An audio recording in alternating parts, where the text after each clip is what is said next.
Buenas tardes, hermanos.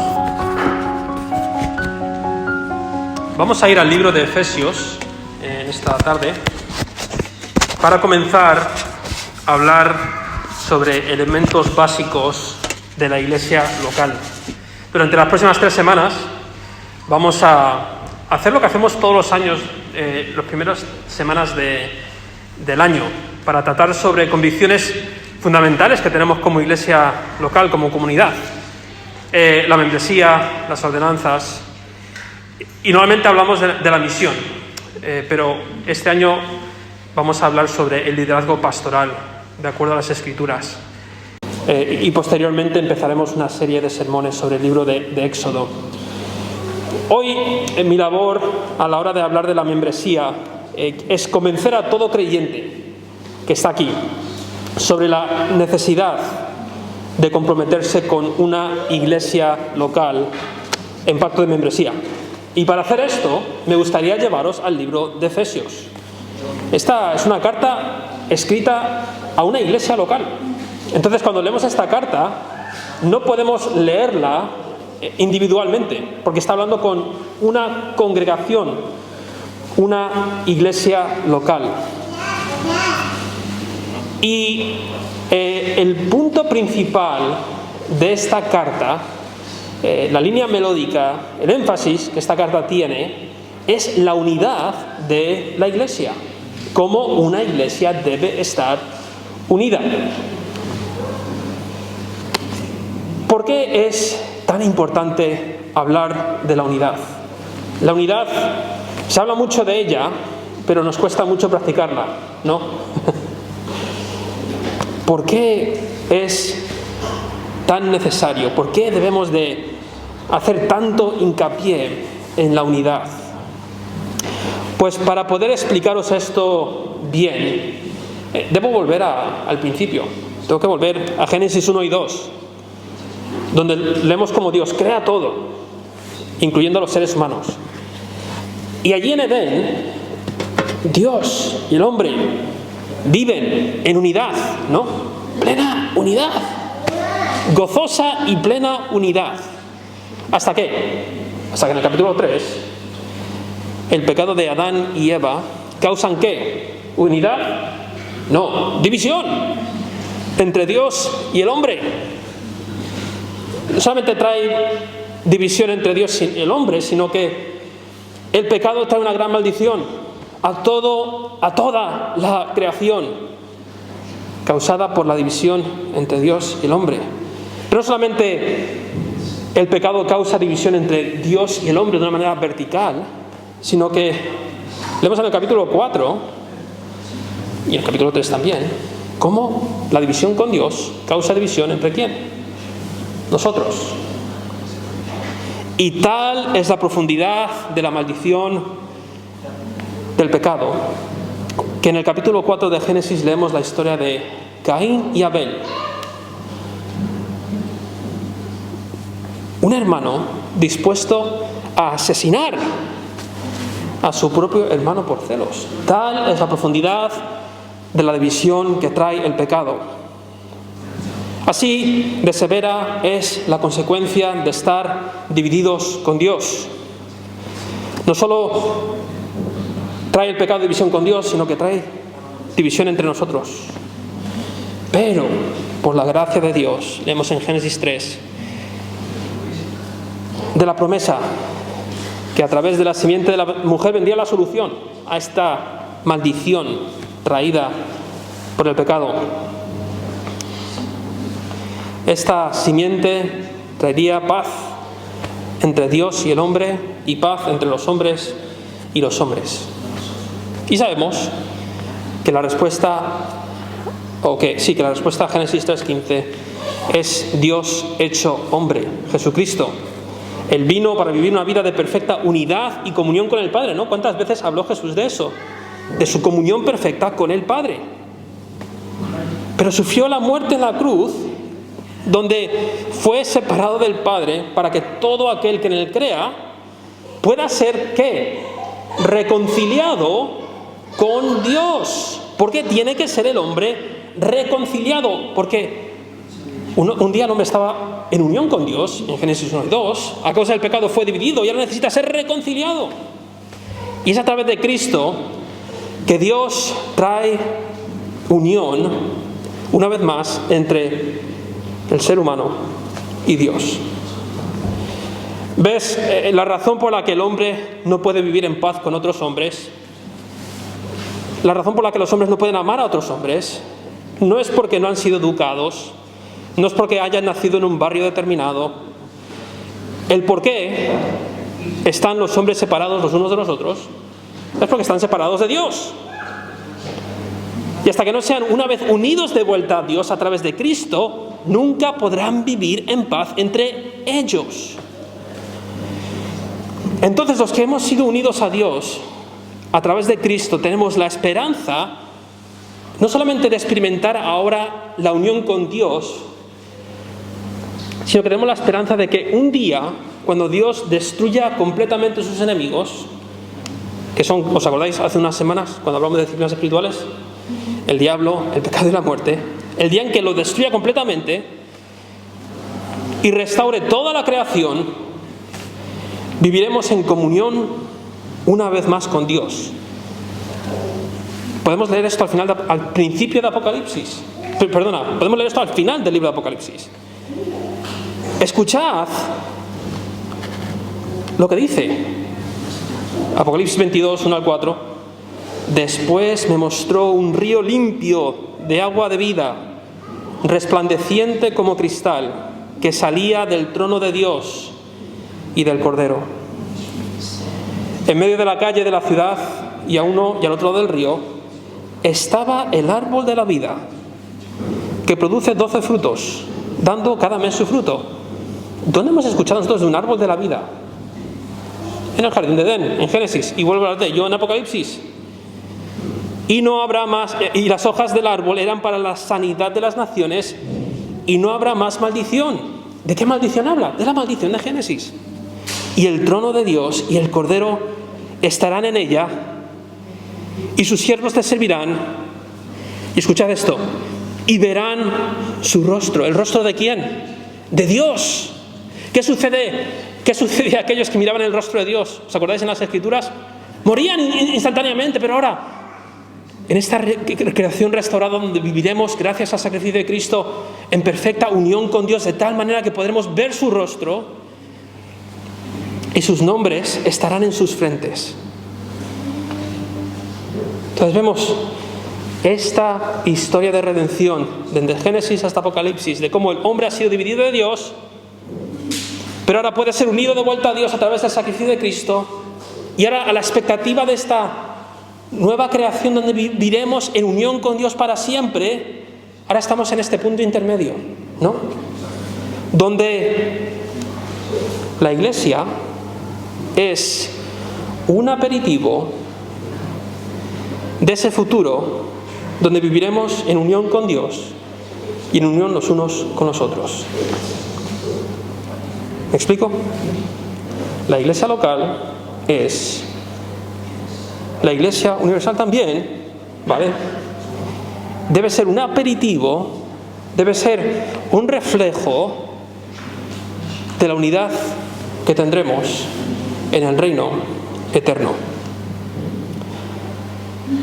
Así que quiero llevaros a Efesios y mostraros por qué ser parte de una iglesia local es imprescindible para un creyente.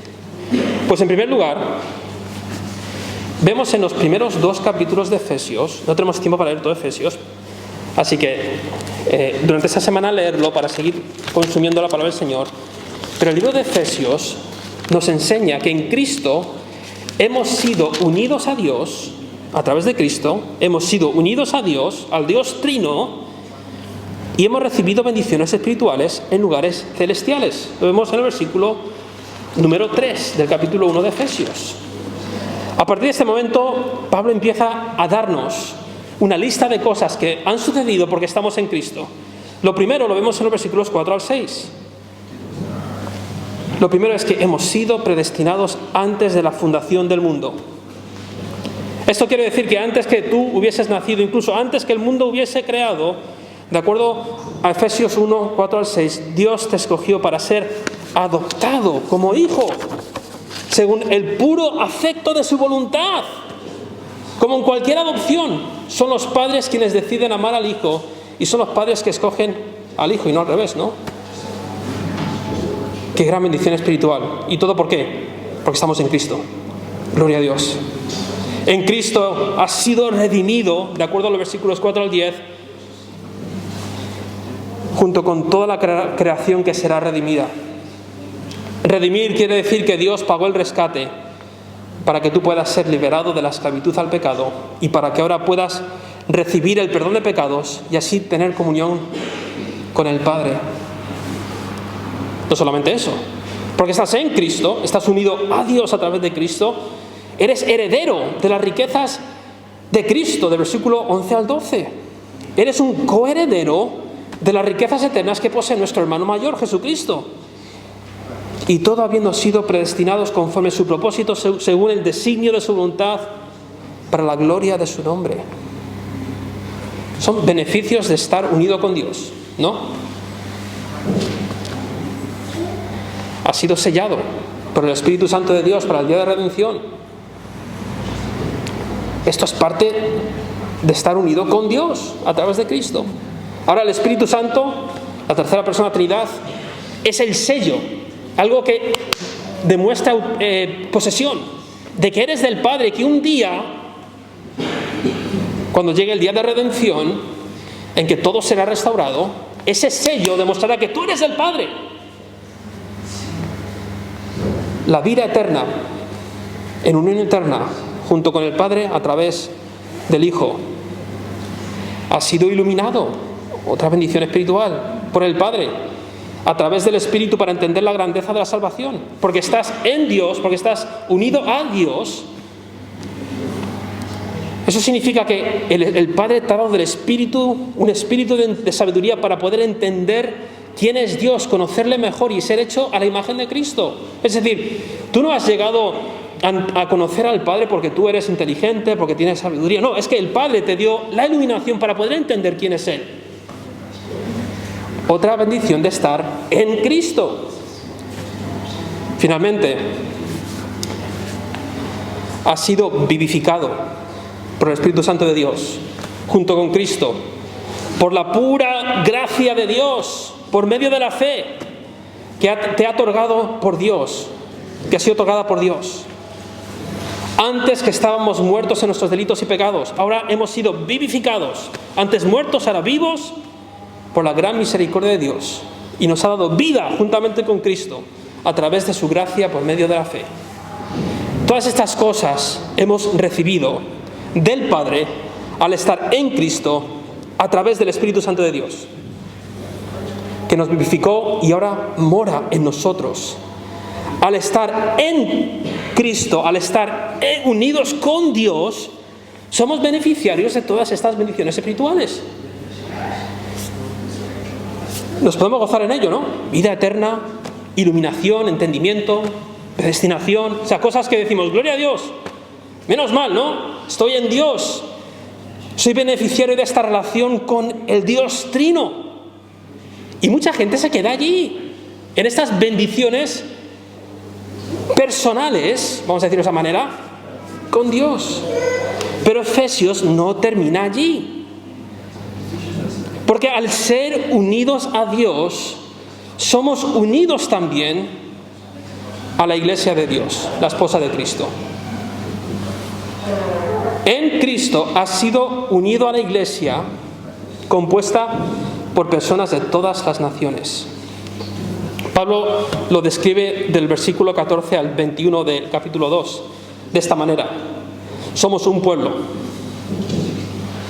Somos un solo pueblo. Pablo describe la unión de los hijos de Dios como un pueblo, un solo pueblo. Para los judíos en Éfeso, que pensaban que el pueblo de Dios era meramente la nación de Israel, ahora son exhortados por Pablo que el pueblo de Dios está compuesto por personas de toda nación, lengua y tribu. Es un solo pueblo, en unidad. La iglesia es un solo hombre. A través de la muerte de Cristo en la cruz, Dios ha creado de dos, judíos y gentiles, un solo hombre. Somos un solo cuerpo. Pablo describe la obra de Cristo en la cruz como el acto que reconcilia a los hombres en un solo cuerpo. Pablo describe también a la iglesia como una sola familia, en el versículo 19. ¿Por qué nos llamamos hermanos y hermanas en Cristo? Hermano, hermana, ¿qué es eso? Una familia. Tenemos un solo Padre, ¿no? Tenemos entrada por un mismo espíritu al Padre y somos miembros de una familia. Somos un pueblo, un hombre, un cuerpo, una familia. Somos un solo edificio, dice el versículo 21, cuyo fundamento y piedra angular es Jesucristo mismo. ¿Ves? Al ser unido a Dios, no solamente disfrutas estas bendiciones individuales, ¿no? Iluminación, regeneración, todo lo que tú quieras más, sino que por defecto eres unido a su iglesia.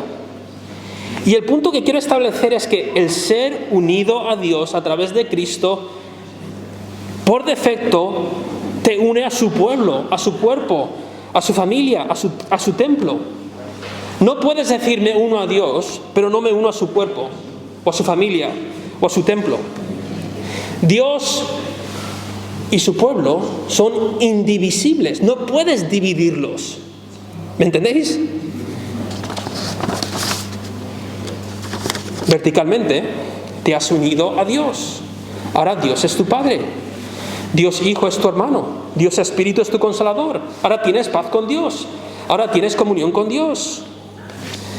Pero esa relación se refleja horizontalmente al unirte al cuerpo de Dios, a la familia de Dios, al ser templo de Dios, para vivir en paz con tus hermanos, tener comunión con tus hermanos y crecer con tus hermanos. Es decir, no puedes decir, mira, yo tengo comunión con Dios y paz con Dios, pero yo con mis hermanos guerra y conflicto. Es imposible. No puedes. Es una contradicción.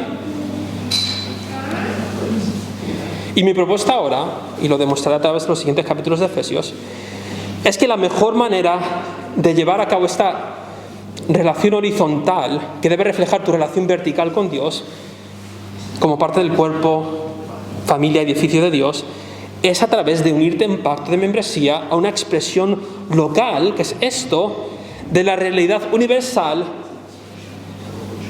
desde el momento de tu conversión y bautismo. Es decir, unirte a una iglesia local a través de pacto de membresía donde te comprometes a vivir tangiblemente y prácticamente las responsabilidades y bendiciones de la iglesia que vamos a leer en Efesios. Es la mejor manera de vivir lo que nos enseña las Escrituras en cuanto a lo que debemos hacer los hermanos y las hermanas en Cristo los unos con los otros. Es a través de la membresía.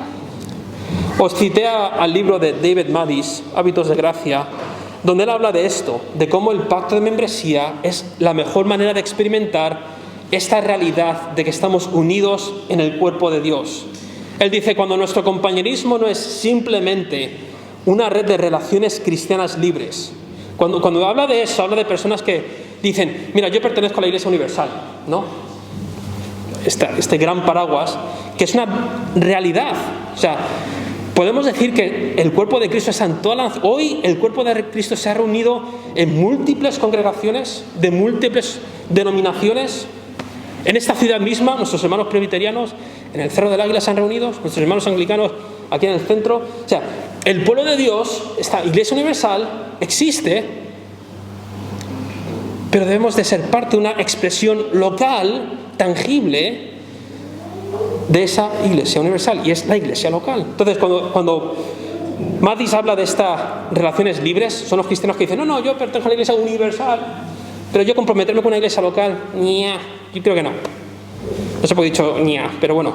El punto es, dice, cuando nuestro compañerismo no es simplemente una red de relaciones cristianas libres, sino un compañerismo anclado en una comunidad particular, unida en pacto de membresía, para ser una embajada del reino de Cristo, nos acercamos a la experiencia de esos primeros cristianos cuando las personas no iban a la deriva, entrando y saliendo de comunidades, sino que estaban dentro o fuera. y aquellos que estaban dentro prometían ser iglesia el uno al otro contra viento y marea. Entonces, ¿para quién es la membresía? Bueno, la membresía no es, algunos piensan, para la élite cristiana que piensa que ha llegado a la cúspide del cristianismo y que son maduros. No. La membresía es para todas las personas que se han unido a Dios a través de la fe en Cristo y han hecho pública su conversión a través del bautismo. Para esas personas es la membresía. Cualquier persona, aunque pienses que no des la talla, aunque todavía no entiendas plenamente el Evangelio, aunque todavía batalles con pecados, debes unirte a una iglesia local, ya que es el mejor lugar donde va a crecer tu fe y donde vas a aprender a amar y servir a Dios y a tus hermanos. Os doy un ejemplo de cómo Efesios nos enseña que estas realidades de la unión con Dios y de ser parte del cuerpo de Cristo son reflejadas de la mejor manera en una expresión local, en una iglesia local. Mirad lo que dice Efesios 4, el versículo número 11. Dice: y él mismo constituyó a unos apóstoles, a otros profetas, a otros evangelistas, a otros pastores y maestros, a fin de perfeccionar a los santos para la obra del ministerio, para la edificación del cuerpo de Cristo, hasta que todos lleguemos a la unidad de la fe y del conocimiento del Hijo de Dios, a un varón perfecto, a la medida de la estatura de la plenitud de Cristo, para que ya no seamos niños fluctuantes, llevados por doquiera de todo viento de doctrina, por estratagema de hombres que para engañar emplean con astucia las artimañas del error, sino que siguiendo la verdad en amor, crezcamos en todo, en aquel que es la cabeza, esto es Cristo, de quien todo el cuerpo, bien concertado y unido entre sí, por todas las coyunturas que se ayudan mutuamente, según la actividad propia de cada miembro, recibe su crecimiento para ir edificándose en amor. ¿Cómo sucede esto de crecer como un solo hombre en madurez? A través del liderazgo que Dios ha instituido en la iglesia. Lo dice allí: constituyó a unos apóstoles, profetas, evangelistas, pastores y maestros a fin de perfeccionar a la iglesia.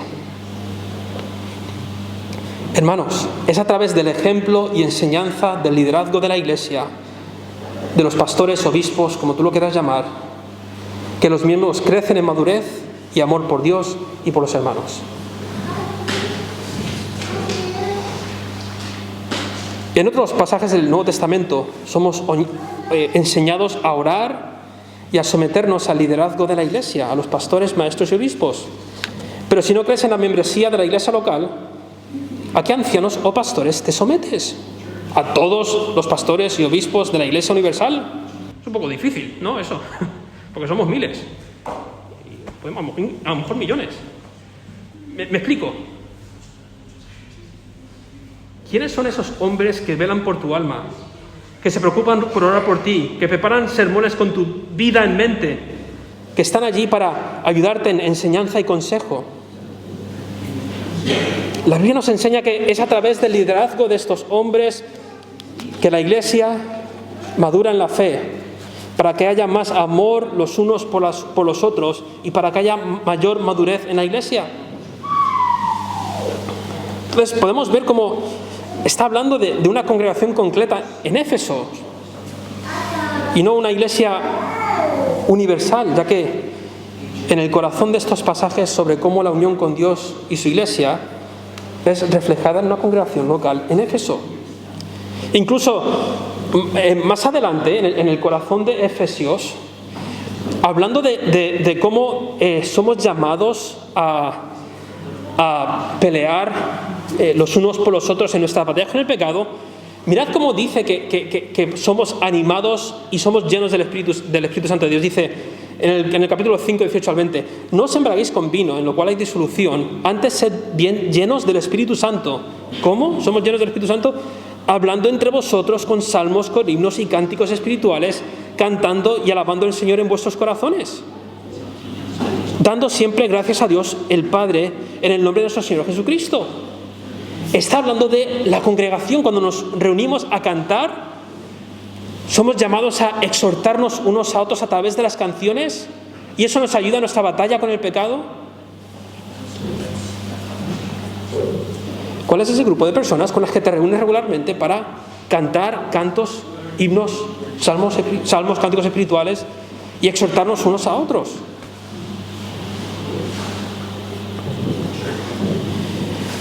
En el capítulo 4, del 17 al 32, vemos que es a través de la congregación y vida en comunidad que eres animado y ayudado a enfrentar el pecado en tu vida y vivir una vida de gozo.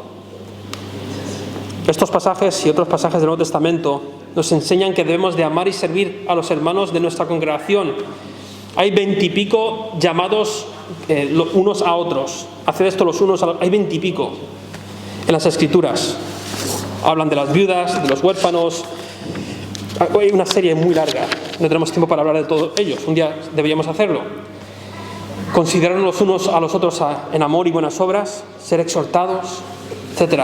Confrontados en gracia cuando vivimos en pecado no arrepentido, e incluso ser expuestos a disciplina si no nos arrepentimos de nuestros pecados, y posiblemente ser excomulgados en arrepentimiento. Pero hay un compromiso entre hermanos y hermanas en Cristo en ser iglesia, en pelear los unos por los otros en cuanto al pecado, en cuanto al gozo, en cuanto a la sabiduría, discernimiento, o sea, una serie de cosas. Dime, ¿cuál es esa comunidad que se preocupa por tu batalla con el pecado? Te garantizo que si perteneces simplemente a la Iglesia Universal va a ser difícil eso. Pero cuando te unes en pacto de membresía y dices, ¿sabes qué? Quiero una iglesia que sea iglesia en contra de viento y marea. Que cuando esté en pecado vengan y me ayuden a salir del pecado. Que cuando esté deprimido y cuando esté desesperado vengan y me animen. ¿Quién es esa comunidad?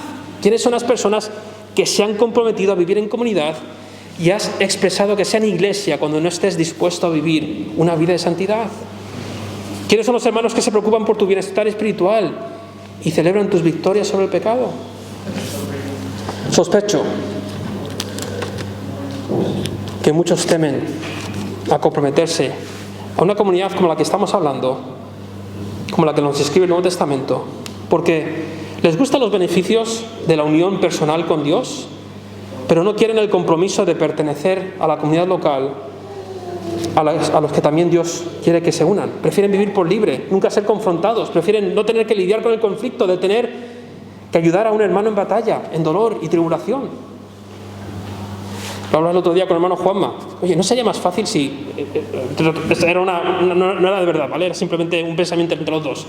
O sea, ¿no sería más fácil ir a una iglesia donde nos reunimos el domingo y no nos preocupamos por nuestros corazones? Es un rollo la carga, que el tener que estar preocupado por los pecados de otros. ¿No sería más fácil simplemente ser un lugar donde venimos, entramos, cantamos y nos vamos? Pero eso no es a lo que nos llama Dios, porque no es lo que Dios hizo por nosotros. Dios no simplemente nos salvó y nos dejó ahí sentados.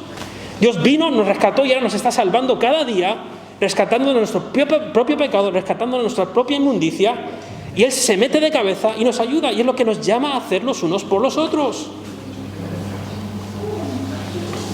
Entonces, necesitas una comunidad como esta, que te ayude en tu batalla con el pecado, como vemos en Efesios 4 y 5. Otra cosa, a medida que nos congregamos, vivimos en comunidad, somos miembros, vemos en Efesios 5, 21 al 6, 9, que nuestras familias crecerán en amor y respeto mutuo. Hay una lista ahí de demandas o de exhortaciones a padres, madres, esposos, esposas. Y creo que es en el contexto de la iglesia local que los maridos aprenden a ser mejores maridos, que aman a sus esposas como Cristo amó la iglesia y se entregó por ella. Al rendir cuentas unos con otros como esposos, hombres hablando con hombres sobre sus dificultades al ser maridos, al recibir consejo de maridos más experimentados y maduros, a ser exhortados por ancianos en la fe. Es en el contexto de la iglesia local que las esposas aprenden a amar y a respetar a sus esposos, al recibir la enseñanza y el consejo de ancianas maduras de la iglesia. Es en el contexto de la iglesia local que padres y madres aprenden a discipular y disciplinar a sus hijos tal y como el Señor discipula y enseña a sus hijos. ¿Veis? El pacto de membresía es lo que nos une a decir: necesito a hermanos y hermanas en Cristo para ser un mejor padre, más semejante al Padre Celestial. Necesito hermanos y hermanas en Cristo para que me animen y exhorten a ser un matrimonio que refleje más eficazmente a Cristo y a su Iglesia. Nos necesitamos unos a otros para crecer en estas áreas de nuestra vida. Y la belleza del pacto de membresía es que no puedo simplemente deciros, mira, sois unos plastas y me voy. No es tan fácil. Nos comprometemos a ayudarnos mutuamente a ser mejores padres, madres. No por el mero hecho de ser mejores padres y madres, sino porque todo lo que hacemos horizontalmente es un reflejo de lo que hemos experimentado verticalmente. ¿Por qué tengo que ser un esposo que ama y respeta a su esposa? Porque Cristo es un esposo que ama y respeta a su iglesia. ¿Veis la importancia y la gravedad de esto? ¿Por qué tengo que ser un padre que instruye y disciplina a mis hijos? Bueno, porque mi Padre Celestial instruye y disciplina a sus hijos. Estoy simplemente reflejando horizontalmente lo que he experimentado y experimento cada día verticalmente. Si yo verticalmente, siendo la esposa de Cristo, he sido amado y he recibido el perdón de Dios a través de esta relación, ¿cómo no voy a hacer lo mismo con mi esposa? Si el Padre Eterno me instruye y me disciplina como un buen padre, ¿cómo no voy a ser un padre igual con mi hijo? Y finalmente, es a través de las disciplinas espirituales, interpersonales y personales, lo vemos en el capítulo 6, cuando habla de la armadura de Dios, que podremos resistir los ataques del enemigo. Hermanos, el unirse a Dios y unirse a su iglesia es entrar en una batalla espiritual. Un amigo mío en Escocia, muchos los conocéis, Mes Macano, él tiene un libro, tiene una serie de discipulado para nuevos creyentes. El primer libro se llama Dios y habla sobre cómo sucede la unión con Dios. Y el segundo libro se llama Guerra. ¿Sabes por qué se llama Guerra?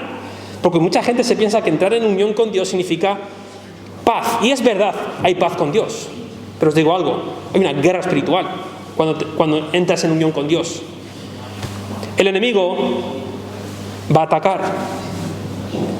Cuando el enemigo ve una iglesia en unidad, no perfecta, porque nunca vamos a ser perfectos hasta el día en que lleguemos al reino eterno, pero cuando ve una iglesia unida, oye, el enemigo va a lanzar saetas, van a lanzar dardos de fuego.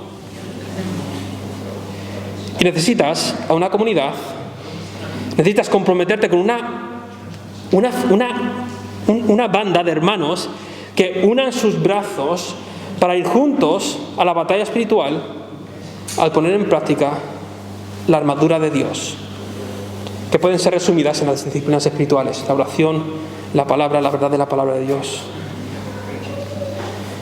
Te garantizo que si pretendes entrar solo en esta batalla, durarás poco tiempo. Los dardos del enemigo te herirán, las saetas te alcanzarán. Necesitas una banda de hermanos y hermanas en Cristo, comprometidos a ser iglesia contra viento y marea. Venga el conflicto y tribulaciones que vengan. ¿Te hace falta? Me hace falta. Lo que a mí me ha permitido pasar por tribulación, por los ataques del enemigo, no ha sido que yo sea un gran cristiano, un pastor de una iglesia. Habéis sido vosotros, que en medio de la tribulación y la guerra estabais ahí, unidos conmigo, y me habéis pasado por la tribulación.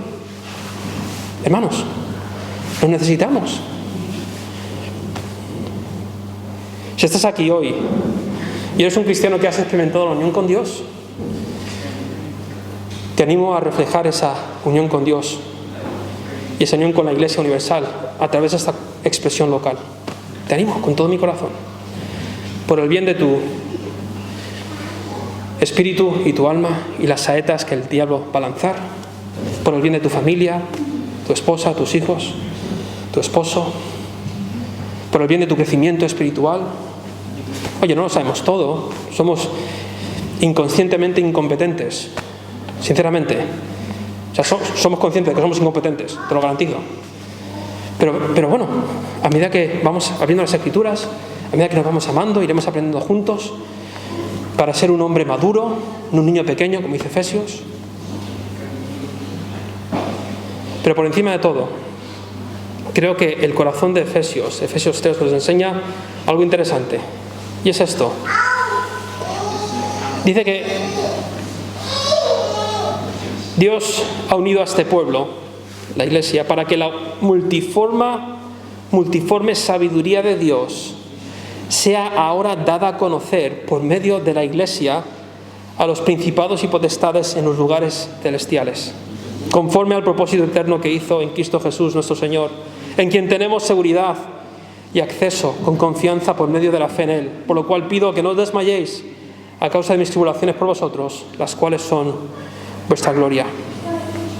Hermanos, de alguna manera, esta banda de hermanos y hermanas incompetentes, que seguimos batallando con el pecado, que tenemos múltiples debilidades, de alguna manera reflejamos la multiforme sabiduría de Dios. Sabiduría, aquí, no sé cómo, pero lo hacemos a medida que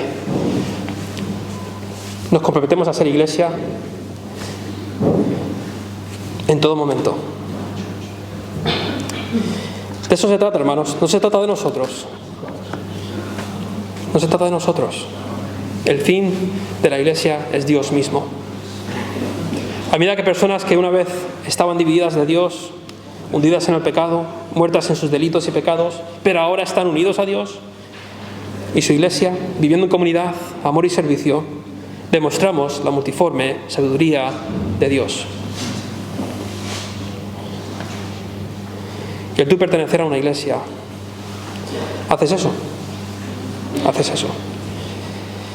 Así que, hermanos, recordemos por qué estamos unidos como iglesia, recordemos por qué nos hemos comprometido los unos a los otros a ser miembros de esta expresión local de esa maravillosa iglesia que un día en el reino eterno será reunida de toda nación, lengua, pueblo. No sé si alguna vez pensáis en eso, el día en que estemos ante el trono de Dios, mirando a Dios cara a cara. Una vuelta al Edén en plena comunión con Dios y los unos con los otros. Ahora tenemos aperitivos, cuando disfrutamos de comidas, almuerzos juntos, cuando cantamos juntos en esta congregación. Es un aperitivo de lo que disfrutaremos en la gloria. Y qué gozo es, ¿no? Pues imaginaros en la creación restaurada, qué gozo será juntos adorar al Señor eternamente. Así que intentemos y procuremos ser un aperitivo de esa maravillosa realidad. Vamos a orar. Oh Dios, Padre, gracias porque por tu pura gracia y misericordia tú decidiste adoptarme. Padre, no, el hecho de que me escogiste demuestra de que soy un indeseable, porque dices que tú escoges a lo débil del mundo, escoges a lo que nadie quiere, Señor. Entonces, no somos un grupo de élite que tú escogiste, somos un grupo de personas rotas, muertas en sus delitos y pecados, que tú por tu pura gracia y misericordia redimiste, iluminaste, nos hiciste herederos de las riquezas eternas. Por tu pura gracia y misericordia nos has justificado por la pura gracia tuya. Gracias, Padre, porque ahora disfrutamos de esta unión contigo. Y gracias porque la vida cristiana no es una vida solamente para disfrutarla por mi cuenta, sino que ahora puedo disfrutarla con toda la iglesia de Dios esparcida por todo el mundo y por esta expresión local, la Iglesia Bautista Fe, a la que he decidido comprometerme para ser iglesia. Gracias, Padre, porque de la misma manera que tú decidiste extender y hacernos partícipes de tu amor, de tu servicio, ahora nos pides que hagamos lo mismo los unos con los otros. Y a medida que más damos a otros de lo que hemos recibido, más gozo y más plenitud podemos experimentar, Señor. Así que, Señor, te pido por personas que ahora mismo estén ambulando,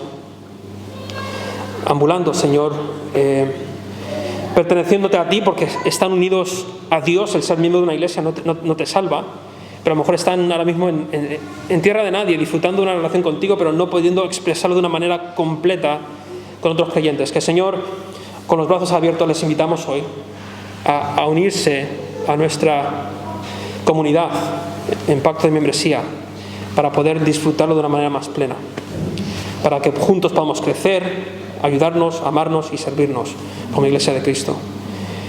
Te pido por aquellos que viven en constante conflicto con otros, que viven en conflicto en todo momento y parece que miren donde miren, hay guerra, hay dificultad. Señor, que hoy se pregunten, ¿habré experimentado el perdón y la paz con Dios a través de Cristo? A lo mejor es que nunca me he convertido, a lo mejor nunca, esta verdad vertical nunca ha sucedido. Y hoy necesito aceptar que solamente la paz con Dios viene a través de la fe en Cristo. Así que hoy, Padre, les invito, porque creo que tú también les estás invitando, a unirse a ti a través de Cristo. Que hoy oren: Señor Dios, quiero unirme a ti, quiero que tú seas mi Padre en base a lo que a quien Cristo es y lo que ha hecho por mí al venir a este mundo. Señor, quiero ser parte de tu familia universal. Así que, Padre, que hoy oren eso. Y cuando tengan paz contigo, Padre, evidentemente la vida no va a ser más fácil, pero va a ser mucho más fácil perdonar, va a ser más fácil tener paz con otros, porque ya tienen paz contigo. Señor, hoy les hacemos esa invitación. Gracias, Padre, por tu palabra. Y ahora que vamos a cantarte una canción para adorarte y cantar y exhortarnos unos a otros, Señor, que cantemos esta canción mirándonos los unos a los otros, gozosos de experimentar esa tan grande realidad que estamos unidos a ti. Te lo pedimos todo en el precioso nombre de Jesús. Amén y amén.